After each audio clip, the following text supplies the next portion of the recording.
Today, I had the chance to come here and see firsthand the critical work that the men and women of the Arizona National Guard are doing every single day to protect communities across our state. They are directing traffic through X-ray machines, breaking down vehicles, assessing every potential threat coming into our state. And they are working hand in hand to support the mission of U.S. Customs and Border Protection. These Arizona service members have come here with one goal: to prevent dangerous drugs from coming into our state. They are Task Force Safe. Task Force Safe isn't just a state initiative. It's an urgent response to the realities that our communities experience at the border and across the state. As governor, I have spoken many times with local and federal law enforcement leadership to hear what their officers and our communities face every single day. I've heard stories of tragic overdoses, violence in our communities, and cities like Nogales suffering from strained resources. As I continued to have these conversations, two things became very clear. One, the people on the ground are doing the very best they can with what they've got. And two, this crisis is happening in real time and requires real action.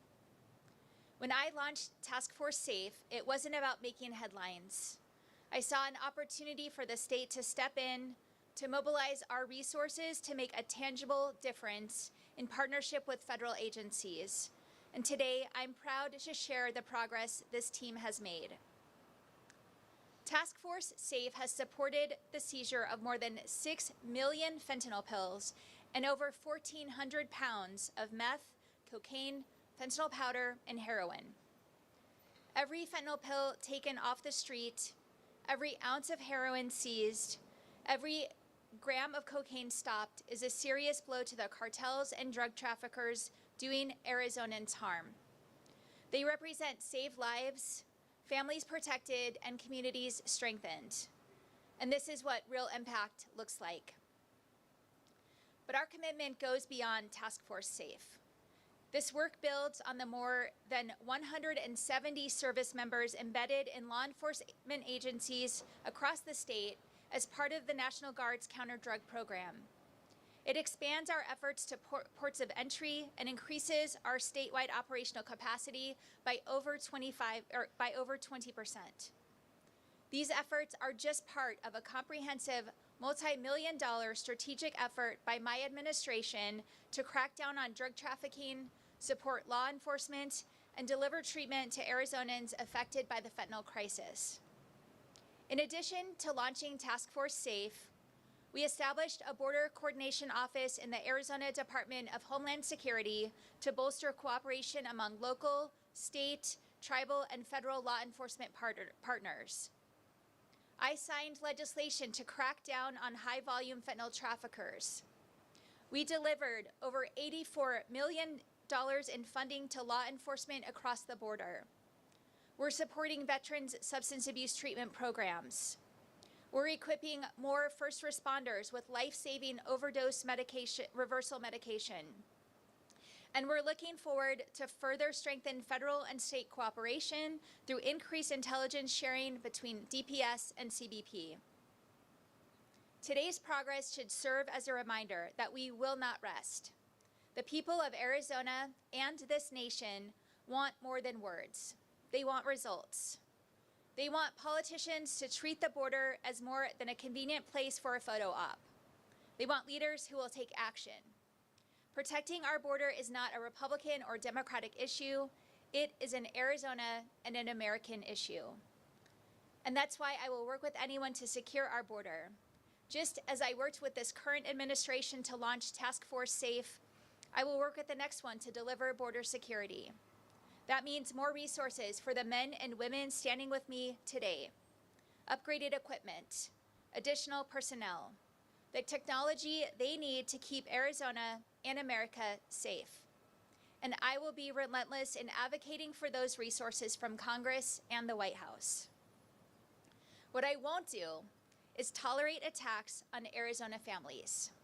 I will not allow everyday Arizonans to suffer from misguided policies that will only divert resources from the important work happening here and across our border.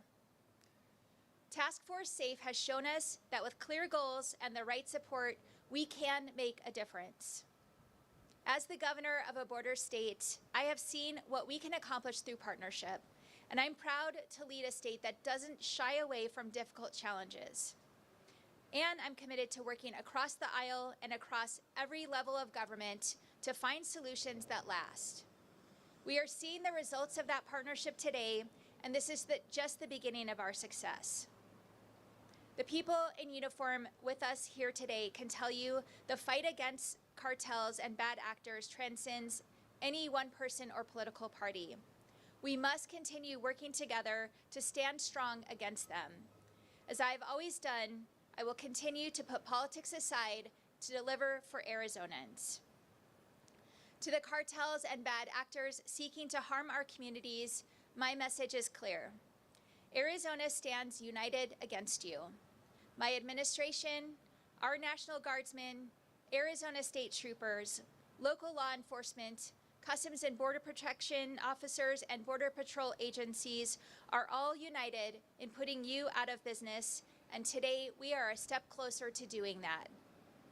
I want to thank CBP Acting Commissioner Miller, Major General Muhlenbeck, Arizona Department of Homeland Security Director O'Connor, and Arizona Department of Public Safety Director Glover for demonstrating outstanding leadership and partnership.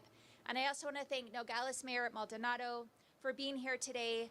And of course, thank you to all of our men and women in uniform. And now I'm happy to turn it over to CBP Acting Commissioner Miller. Thank you.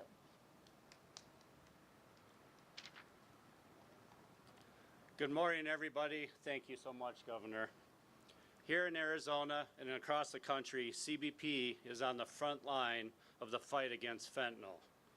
And that's why we are here today in Nogales. More than half of the fentanyl we are seizing comes in through this part of the state. Our 65,000 men and women are working every day to keep these drugs out of our country and our communities. With more than 200 Americans dying every day, the scope of this problem is too large and the stakes are too high for us to do this work alone. That's why I'm so proud of the partnerships we have built, especially the ones right here in Arizona. The support of the Arizona National Guard is providing CBP through Task Force SAFE is making a difference. They are a critical force multiplier for CBP's operations here at the Mariposa Port of Entry and down the road at DeConcini. It's an operational advantage. It's helping us identify and seize that fentanyl that transnational criminal organizations are trying to flood our streets with. But it's also a personnel plus-up. It's ensuring our CBP personnel can focus on their critical law enforcement missions, while maintaining that lawful trade and travel that keeps our nation's economy so strong is moving.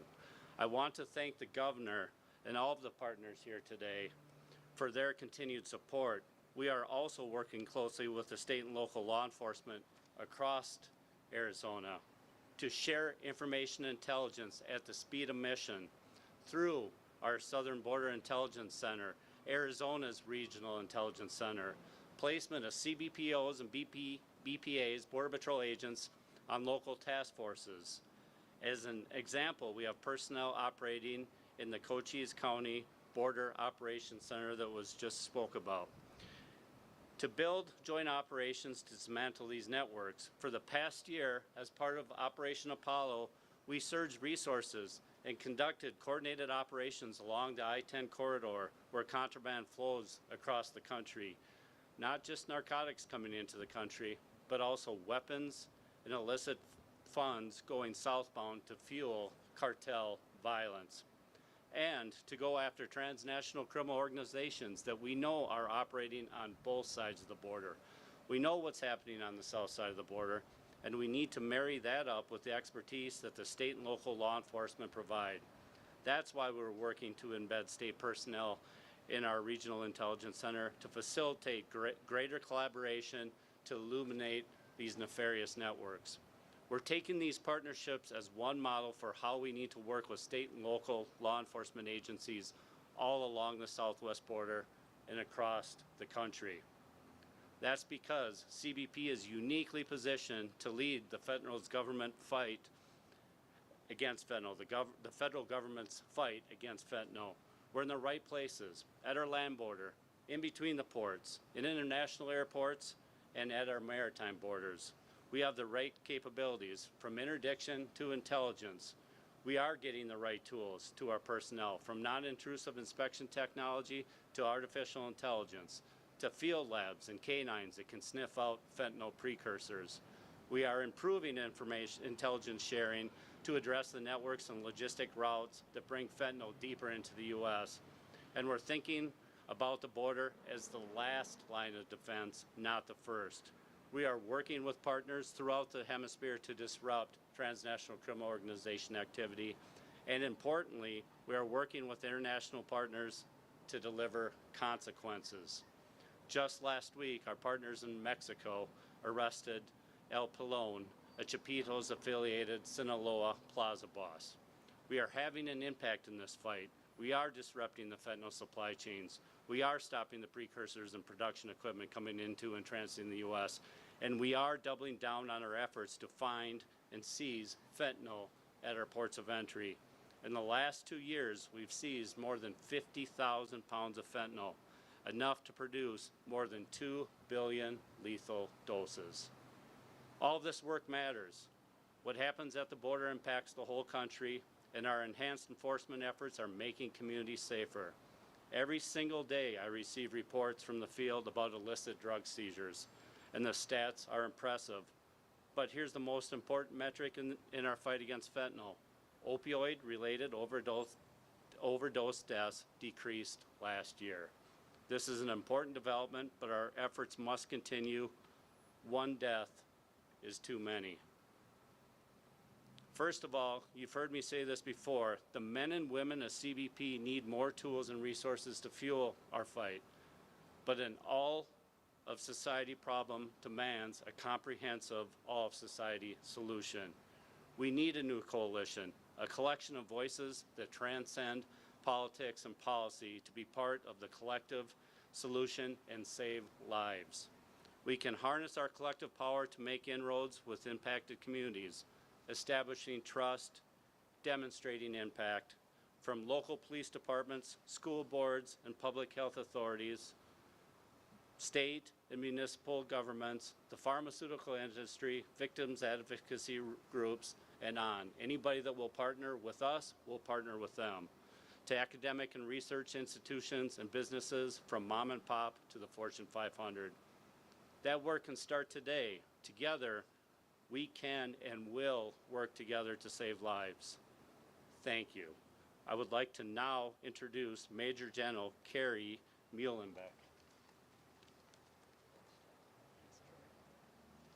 Thanks. Good morning. You know, as I sit here and I was listening to Commissioner Miller and also to Governor Hobbs, I'm really reminded that the National Guard's partnerships with CBP are not something new. We've actually, since 1989, been partnering with law enforcement agencies across the state and at the border to get after drug interdiction. We do that primarily through our counter-drug task force, and it's that task force where our service members serve right alongside the local, state, and the federal law enforcement officers. As you know, there's specific statutory authority for the National Guard to engage in counter-drug operations, and that same authority also provides funding to the states. But the amount of funding that Arizona receives is based on our annual state counter-drug plan that Governor Hobbs submits each year. The state plan really does two things. First of all, it sets forth our strategy in Arizona to get after supporting these law enforcement agencies. Secondly is the paycheck. We set forth the exact dollar amount that we'll need to do that support. So for the last 2 fiscal years under Governor Hobbs, she's requested $26 million and $24 million, 24 previously and 26 this most recent year. The federal monies that came into the state, both under the presidential budget and as well with our congressional ads, numbered a little over $16 million for both of those years. So if my math is correct, what we need for effective support came up short.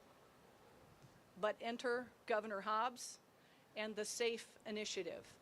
Under that initiative, Governor Hobbs allocated $3 million to the Arizona National Guard, specifically to our counter-drug task force to enhance our capabilities. With that money, we've activated 40 state active duty members. We've assigned them to Task Force SAFE, and their primary mission is to surge down to the ports of entry to support CBP in drug interdiction. And I think if you look at that and how we've been partnering, when we add state assets like Task Force SAFE to a federally funded entity, our counter-drug task force, we've really enhanced our capacity to partner. We've enhanced our capacity to protect our communities. And I think selfishly, our National Guardsmen will tell you they have a vested interest in this. First and foremost, they're public servants. But secondarily, they're part of these communities. They live here, they work here, they serve here, and now they're serving as force multipliers down at the border to assist in drug interdiction. I have to tell you, I can't be any prouder of our service members, but I'm also very proud of the partnerships that we've made and that we continue to establish as we head into the future. Thanks. I will now be followed by Dr. Kim O'Connor. She is the Director of Arizona's Department of Homeland Security.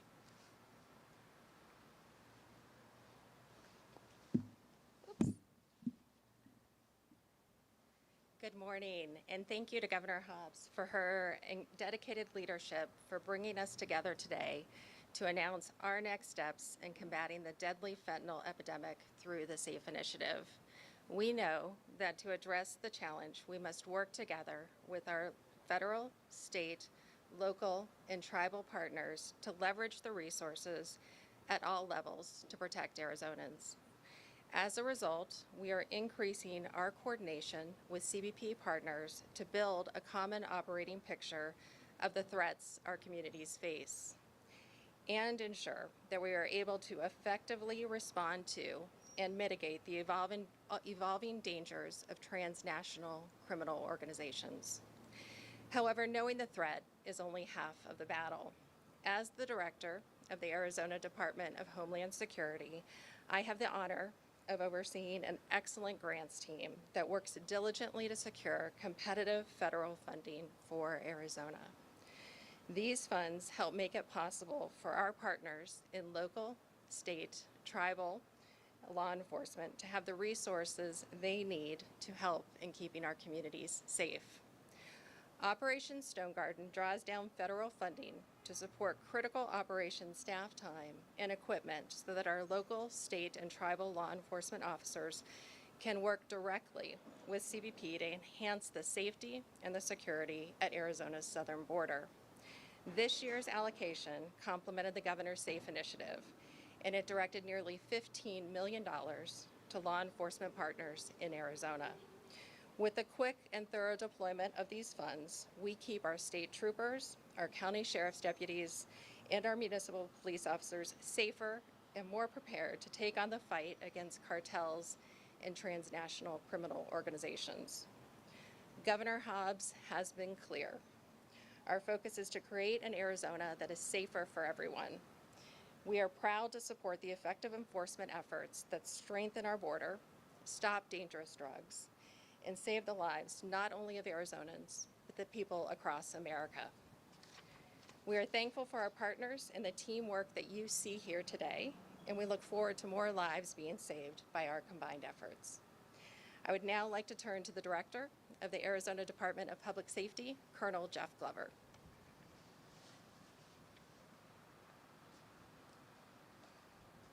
Good morning. First, I want to start by thanking Governor Hobbs and all our partners that are gathered here today. It's not news that fentanyl possesses a severe threat to families across our state and our country. What is news is, and great news, is the emphasis and support Governor Hobbs is putting into law enforcement's efforts to stop this dangerous poison from entering our communities through her SAFE initiative. Our state troopers have worked hard, hand in hand with both Guardsmen, CBP, to increase public safety. Task Force SAFE strengthens support for our state troopers while the Guardsmen are working to intercept fentanyl at the ports of entry. Our state troopers are actively patrolling the highways across Arizona's southern border, and at every corner of the state. This year alone, we've seized over 2,357 pounds of fentanyl. In fact, our state troopers and detectives in just 3 months, from August through October, seized approximately 6,498 pounds of illicit drugs, including significant quantities of meth, heroin, and cocaine, alongside 837 pounds of fentanyl. And that's just our work. We know that our great partners here that you see today, and also county sheriffs and municipal police working across the border, are doing excellent work. Under the leadership of Governor Hobbs through her SAFE initiative, we've expanded the local border support provided to our state partners in helping out these agencies to more than $17 million. This is on top of the other partnerships, such as the work of our cross-jurisdictional teams to combat the organized crime that's impacting our Arizona community. I'm incredibly proud of the extraordinary work of the amazing men and women of the Arizona Department of Public Safety and our part in this whole of state effort to keep Arizona safe. That collaboration extends to the federal government as well. We look forward to sharing intelligence between our ACTIC and CBP, which we ensure will have the tools needed to be more effective in effectively targeting and disrupting organized crime and keep our community safe, as outlined in our letter of intent that is signed today. The SAFE initiative maximizes the state's investment in effective law enforcement strategies to combat the ever-evolving threat of criminal enterprises. I look forward to continuing to work with all of our partners here today and with the support of Governor Hobbs to create an Arizona that is safe for everyone and where we can end the scourge of fentanyl-related deaths. I'd like to now welcome Mayor Maldonado from the city of Nogales.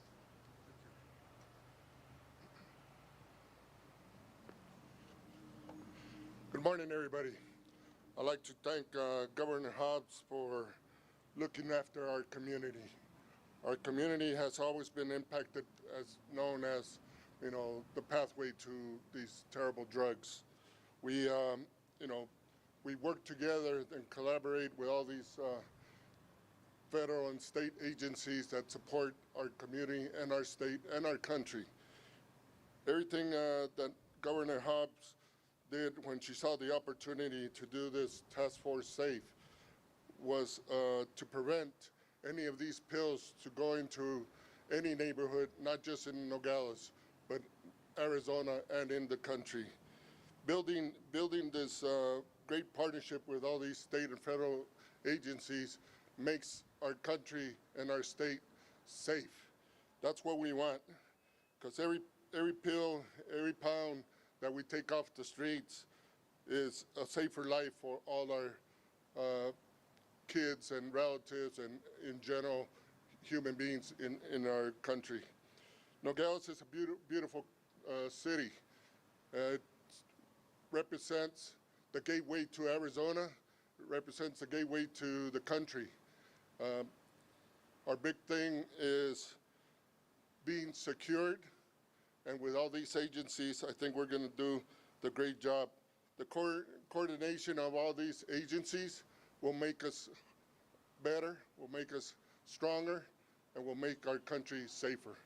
So with that said, pass it back to Governor Hobbs, and thank you for everything you do for us. Thank you.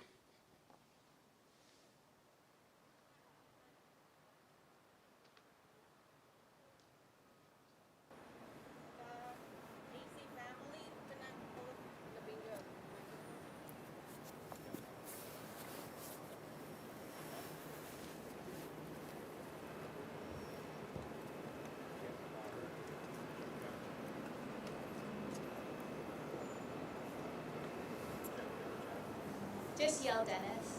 All right, Governor, you once again, you said you're going to work with the incoming administration, but you said you drew a line. You're not going to help anybody attack families. Could you be more specific? That sounds like you're willing to work with the Trump administration, but you're not going to help them if he wants to carry out that mass deportation program that he campaigned on. Is that correct? I will not tolerate misguided policies that don't actually help with the critical work that's happening here, that you're seeing here today, that actually keeps our communities safe and secure. I will not tolerate terrorizing communities or threatening Arizonans.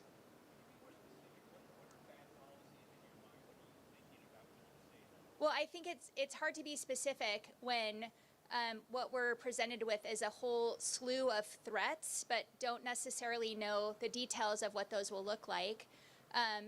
We will absolutely respond appropriately when we know what those threats look like and how we can effectively respond.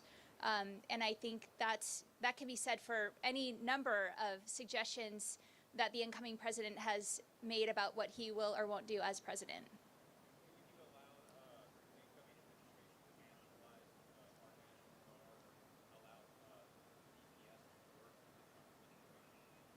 Again, I will work with the Trump administration to continue efforts on border security like we talked about here today. And in terms of things that we don't have the details on, I'm not going to comment further.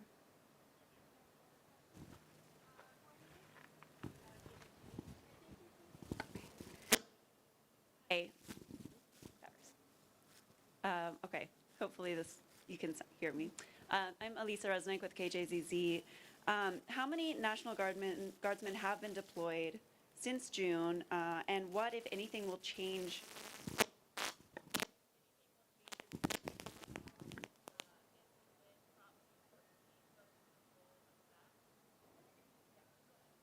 Sure. So as part of Task Force SAFE, there are 40 Guards members here. And that is, they're a part of, as was mentioned earlier, 170 Guardsmen across the state involved with the counter-drug program. This particular mission was funded through the fiscal year 2025 budget. So as you know, that goes until June 30th of 25.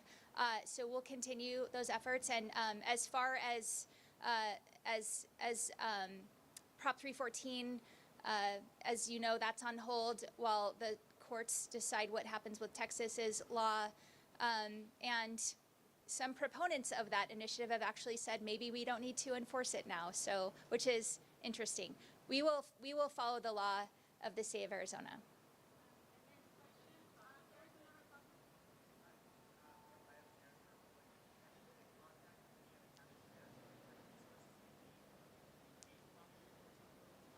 We spoke with them extensively before the election, knowing that this was, an issue that would come up. And most of them were opposed to the initiative for the very reasons that it is an unfunded mandate. Their sheriff's office are underfunded. They they have vacancies, and they have a job already, and this just compounds that and makes it hard. Will make it harder for them to respond to other law enforcement needs in their communities. So we'll continue to work with them as we have to keep their communities safe. And we'll see what happens when and if it fully goes into effect.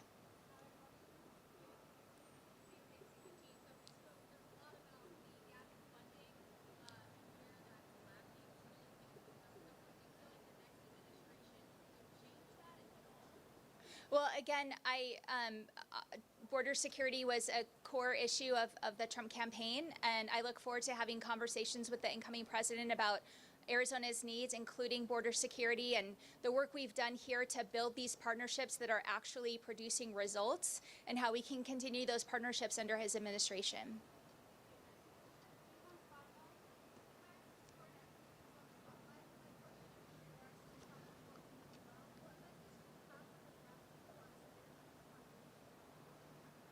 Well, I think those same families are worried about threats from the Trump administration as well.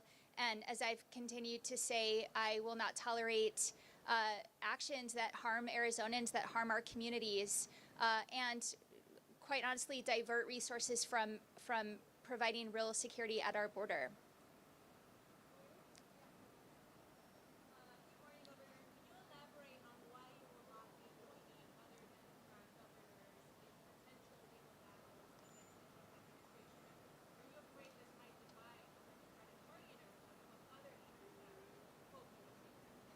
Look, I'm the governor of Arizona. I'm not the governor of other states, and I'm focused on the needs of Arizonans.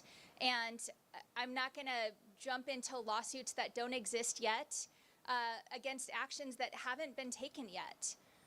And that's how I'll continue to focus on the job in front of me, that I will work with the administration when it benefits Arizonans. And if I need to stand up to them because their actions will harm Arizonans, I will do that.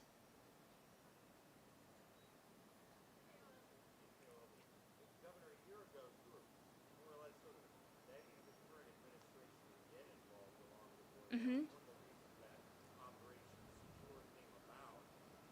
This administration, now the incoming one, is talking about hiring more border patrol agents, giving them raises, restricting kind of influx of resources into this.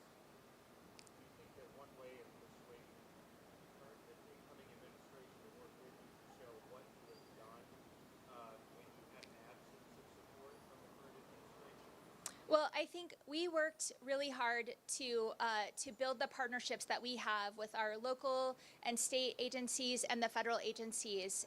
And as you heard here today, those partnerships are producing results. What we're doing here is a model for other border states and communities and at other ports of entry. And certainly we'll talk to the incoming administration about the success we've had, about our hopes to continue the success we've had. And, you know, there was a bipartisan bill that was negotiated between the White House and members of Congress that would have done exactly what the president-elect is saying in terms of increasing personnel and pay. And I supported that. And I think that that effort to negotiate that bill was a direct result of the advocacy that my administration and many others have made to address the issues at the border. So I'm hopeful that the incoming president actually works to get that done. It was a bill that was supported by men and women in uniform, by bipartisan leaders across Arizona and across the country. And it was unfortunately derailed for political reasons, and we really need to take the politics out of this issue.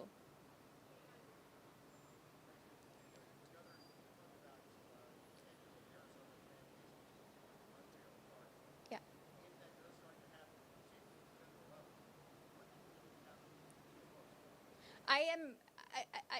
I will stand up to protect Arizonans from harm by the federal government, from anyone.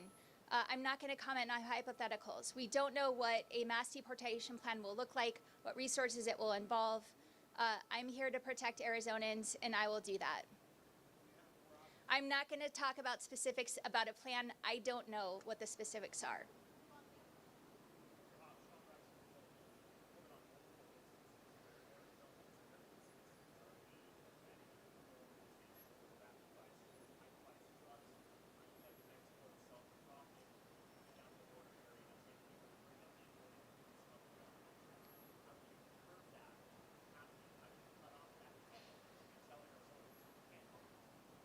Well, the bill that I was able to sign this year, it was a bipartisan bill that made it through the legislature that cracks down on fentanyl dealers, is a start.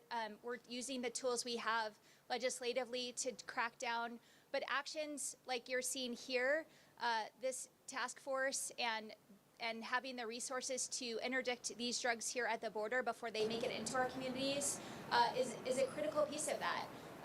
I think that a lot of Arizonans are enticed into these criminal organizations because of the potential gain, and if we can stop that here, we end that enticement. Hi, yeah, can you talk a little bit about how this project differs from DC's Border Strike Force, which did receive a lot of criticism for being expensive and unimpactful? How is this different?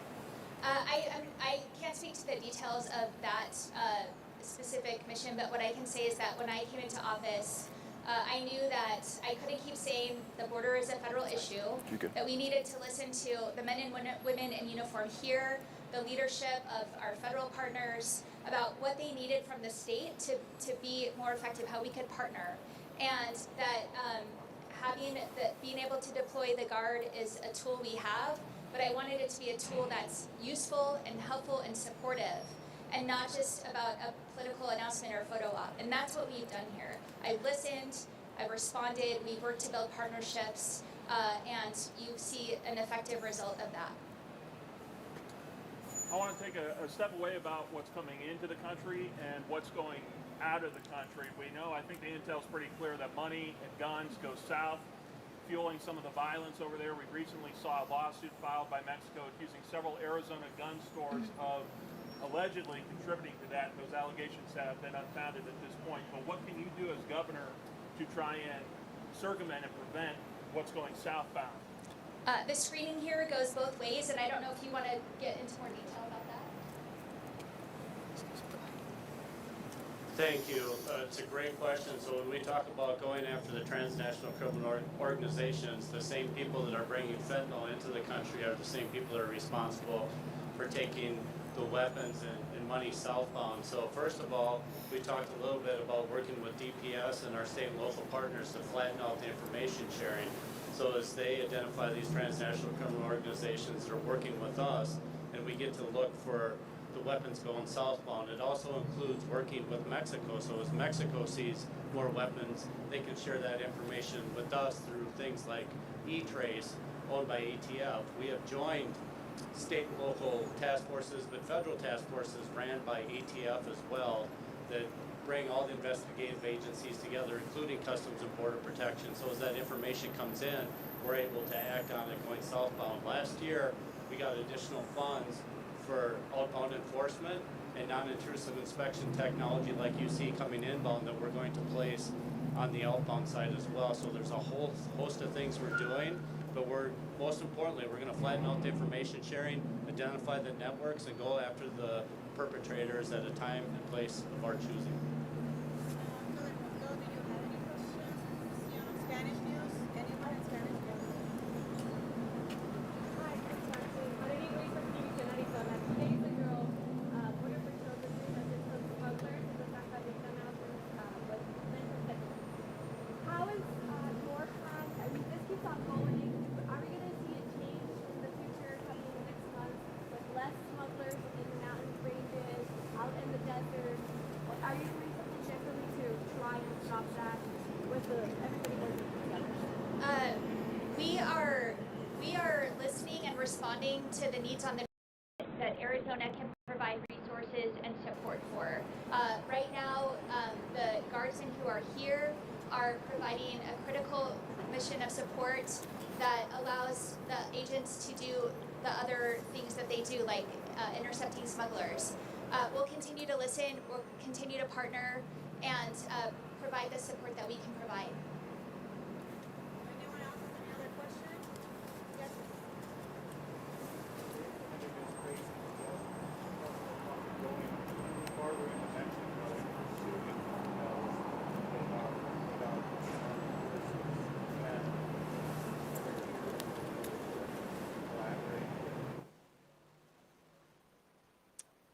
Well, State Department issue that there are concerns about. But what I will say, our relationship with Mexico is critical. They're Arizona's largest trading partner. They're the U.S.'s largest trading partner. And in the coming days, I'll be having conversations with the governor of Sonora about how we can continue to work together to have a strong economy across the region. And we will have conversations with the incoming administration about efforts that we think will harm that really critical relationship for both Arizona and the country.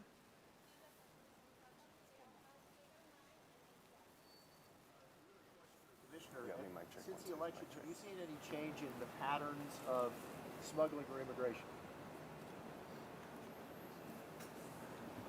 Thank you. We've seen since the presidential proclamation specific to immigration or migration, we've seen the numbers drop 55% since June 4th. That has continued, but we are continuing to work with our Mexican partners, our partners downrange, to monitor their intelligence to ensure that we're prepared should we see a surge. But no, we are not seeing any change. Governor Hobbs, I think opponents of yours have said that this visit to the border is, quote, too little too late. Why is now the time to do all of these things, and how long have you been working on these things? So we launched, well, first of all, I don't know the number of border visits I've made since I became governor. As the governor of Arizona, this region is critical, border security is critical, and it's been a top priority from day one. We've taken a lot of action. I outlined some of them in my remarks. $84 million to local law enforcement to improve their technology and communication capacity, ability to interdict smugglers and drugs.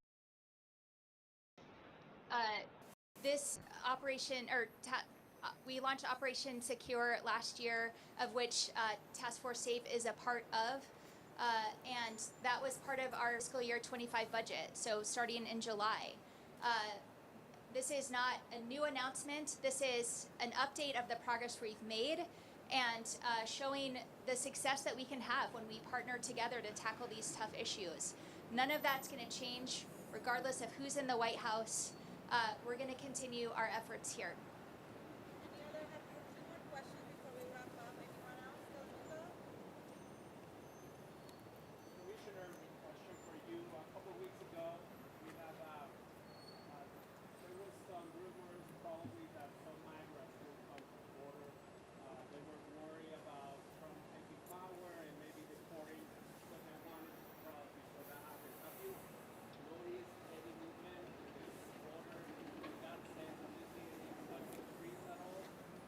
No, I think I just answered that question. It's really stayed pretty even since June. The numbers have been down a little bit over the last month, but we've seen a 55% decrease since the presidential proclamation. We work very closely with our Mexican partners to ensure we know what's coming towards us, but as of right now, it's been pretty flat.